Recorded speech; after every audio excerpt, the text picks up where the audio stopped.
Assalamu alaikum. Hope everybody's safe, sound, and healthy. Yeah, I've been actually trying to do a podcast for the past week or so, but to be very honest, there was a bit of a family emergency, and then I had to.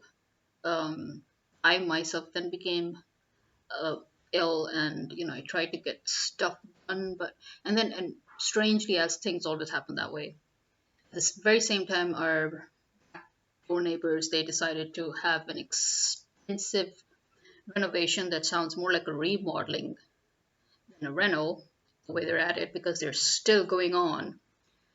And there's so much noise, and uh, usually when night comes and everything's silent, I myself am too exhausted to be able to get anything done, to be honest.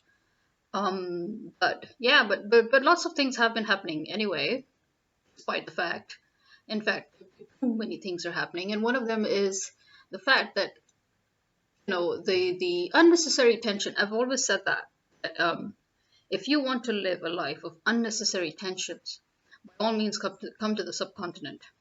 There is no stress or no tension imaginable you wouldn't go through when you're here, from the electricity to gas, all utility tensions, to the government, to the public, to the private, to individuals. I mean, it's like every single thing that is designed in this country to just mess with you. And here's a very good example of how as you know, we've already been messed with by Lesco, the Lahore Electrical Supply Power Company, and they did it again. They charged us on a meter that was attached to an empty flat. Imagine that. And we just sorted it out ourselves this time. We're like, you know what, just screw you. And we just cut the cables of the meter, which doesn't mean we're not going to be billed again, because as you know, as history has already shown us, we have been falsely billed and overcharged on disconnected meters.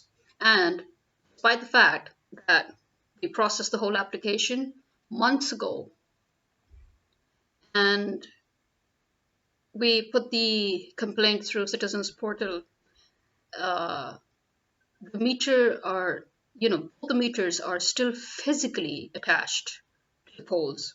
Nobody's removed them yet.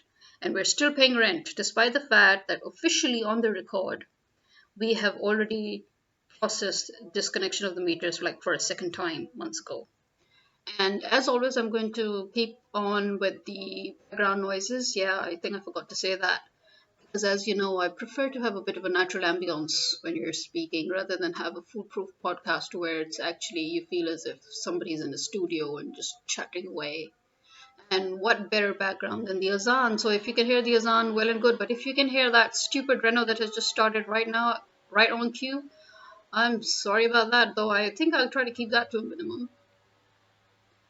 Well, so apart from the Lesco thing, now we're dealing with the utility stores. Now, as you know, I am actually totally against any investment in this country. I'm totally against putting even a single penny of my money into investing into anything in this country. And the past 27 odd years has always proved me right. But my father, with his zeal and his zest, he just had to work with the government and open a utility store franchise in one of our buildings, thinking that it would help the people around us. Well, that's basically. So um, we actually had to uh, terminate the contract of a 10-year-old tenant in that space where they were basically running a hotel, but they were also giving us a lot of grief, and there was a lot of mess to go with it. So after 10 whole years, we decided to, just tell them bye bye, and we decided to open the utility franchise here so that it could help people, basically. But one of the first things which I was always, as always, I'm always proved right in these cases. One of the first things that we faced was they were not giving us supplies on time. Okay, first of all, look at how this started with the whole process. With the application that we put through, the registration fee, my dad has a habit of keeping a copy of everything. But So he made a copy of the actual registration fee that we were initiating, from our bank to pay them, but they never gave us a receipt. But we were just saved by the fact that we actually had a copy of it that we made on our own.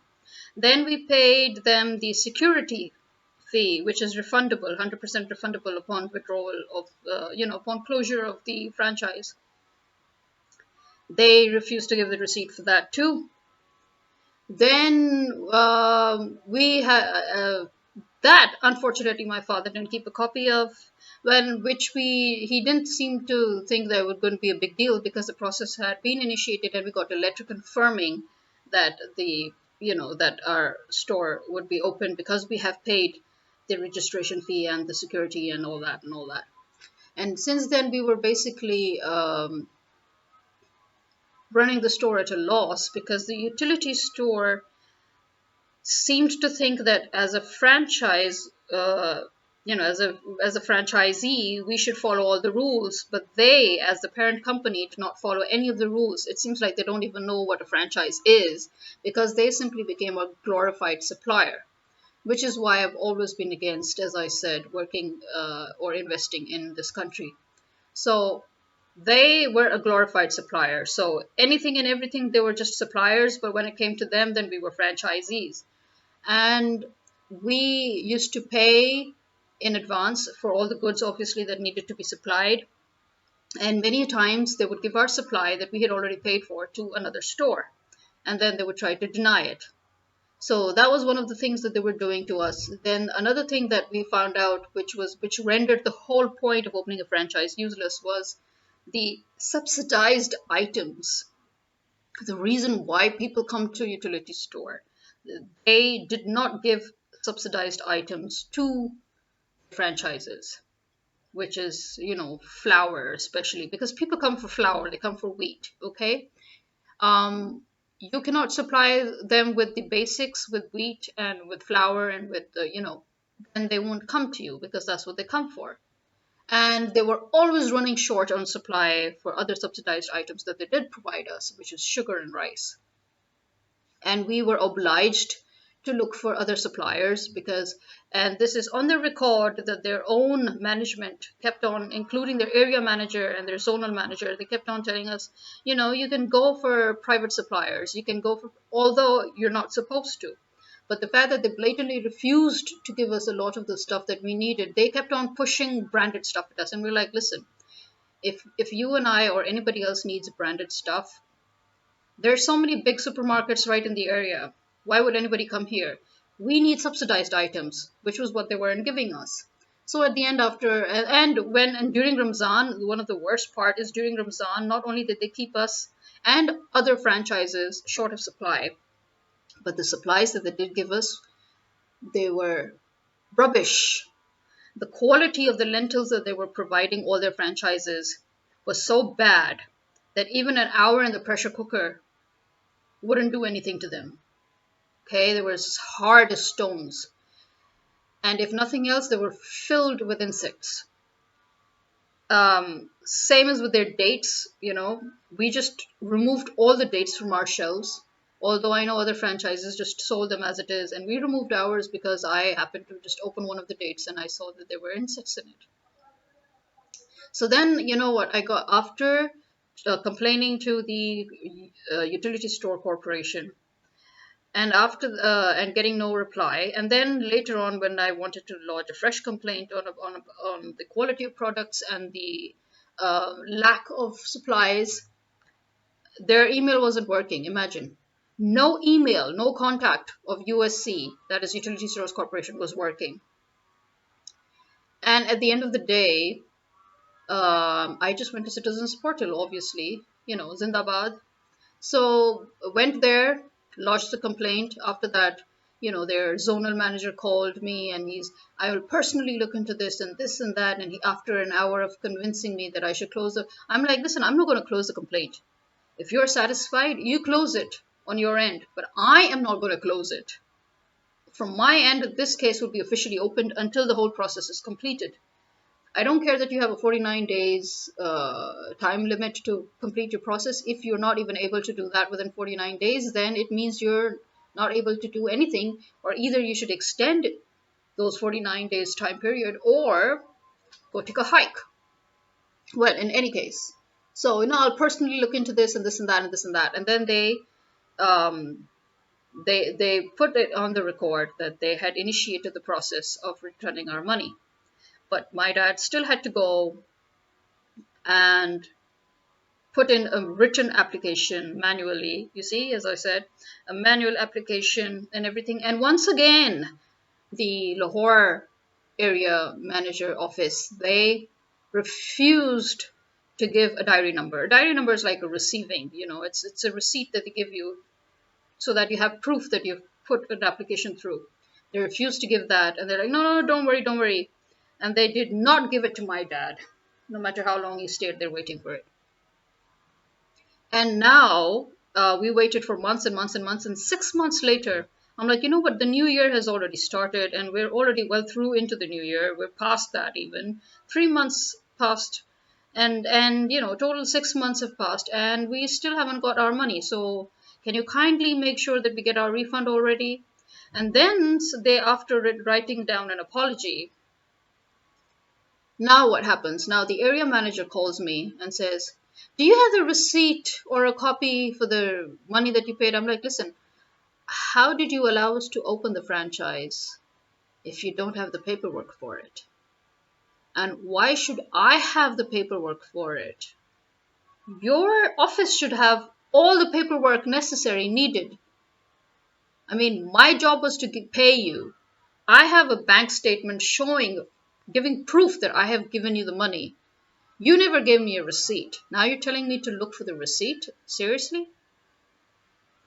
And then I gave him a letter. That was the letter that had, a letter of opening of the franchise together with a license number, mentioning that we had paid blah, blah, blah, blah, blah. I sent him that letter. I'm like, you know what? That's all I have.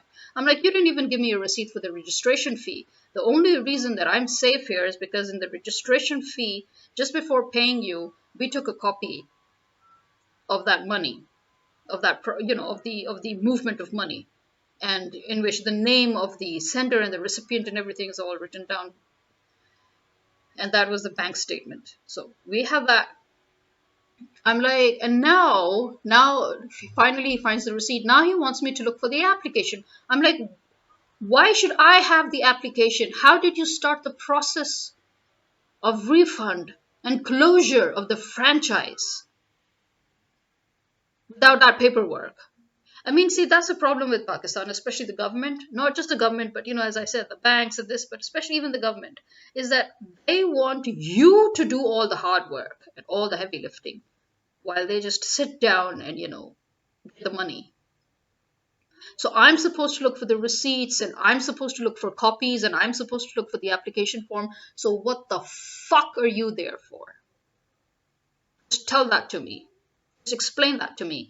What in heaven's name are you sitting there taking my money for if you can't even get your paperwork fucking straight?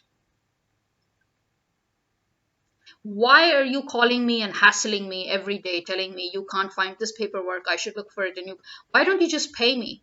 You pay me, I'll do your job. That's the same thing that the telephone services people do. Can you look for this? And I'm like, okay, you know what? Can you pay me your monthly salary?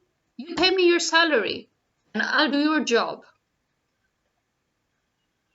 Why am I, the customer, the client, supposed to go through that whole hassle of doing your job? And why are you getting paid for it? That's what I want to know. Oh, and here's another thing, by the way, which I completely forgot, is that I even told my dad, I'm like, you know what, they're very interested in taking over our franchise and putting the actual utility store in our building. But if they ask you for a bribe, or if they ask you for any, to lower the rent or anything, tell them to go take a hike. Because we have no problems getting tenants there. Okay, we're in a commercial area and it's a much, much, much valuable, um, it's a part of the area. The value of the land, the value of the building is pretty huge. People were just dying to get there. I mean, come on, we removed our previous tenants after 10 years, for crying out loud. And he's like, they wouldn't do any such thing. It's not like the money's coming out of their pockets. I'm like, well, you know what? It's in their blood. It's in our people's blood. Just can't help it. And that's exactly what they did. They were like, you know what? Why don't you pay us 1 lakh rupees bribe and cut down the rent to 15,000? We're like, you know what? Why don't you shove that up your ass? We don't need you as tenants. If you're going to disturb us now, God knows what you. And why should I pay you to rent my building, by the way? I mean, did that even make any fucking sense? That's the Pakistan government and the Pakistani people for you. Government or no government. These are the people that the government came to kick out. And they can't even do that because we're in a fucking democracy. Oh, so this is it for the utility store affair. Imagine the number of affairs going on in this country. My next podcast is going to be on the US Ukraine Putin affair. So stay tuned. Bye bye. This is me signing out.